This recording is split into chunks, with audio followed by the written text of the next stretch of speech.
So this isn't actually a problem on the buffer problem set. It's a summary of problems 1 through 3, pretty much the whole point.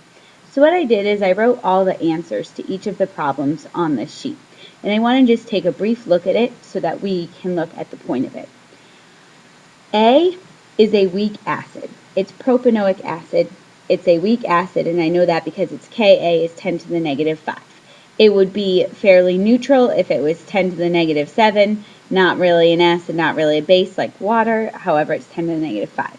So sodium propanoate, if you flip it, is a weak base. Pure water, obviously neutral, and then a mixture containing the weak acid and the salt of its conjugate base. This would be a buffer in part B. So what happens when I add a small amount of really strong acid to a weak acid? So that would be problem 2A. Well, I started with my weak acid at a pH of almost 3, 2.94, and when I added the strong acid, I got down to 1.70. So the pH dropped quite a bit, actually. Let's look at what happened when I added it to a weak base. The weak base's pH was 8.94. I add a bunch of strong acid, and it significantly drops again. Let's look at water.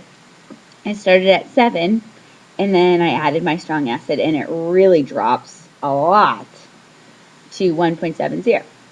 Now I look at the buffer. It was 4.89, and now it goes to 4.71, so it drops just a little. If I look at question number 3, that's adding the strong base. So for example, I started with the weak acid at 2.94. I add my strong base, and I get to 4.28, so it increases. I start in 1B with a weak base with a pH of 8.94, so around 9, and it goes up to a little bit over 12, so that too increases. Then I look at pure water in 1C, which is neutral, and I add the strong base, and it increases quite a bit to 12.30. And then when I look at my buffer, a pH of 4.89, so somewhere around 4.9, and now I get up to a little over 5, well, it increased, but just a little. This is the point of a buffer.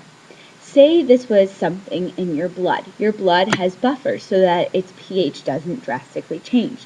That means I can add a little strong base, and yeah, the pH will go up, but only a little.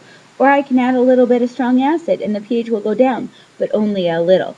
It keeps it so that there aren't any dramatic changes in pH. That's the whole point of a buffer.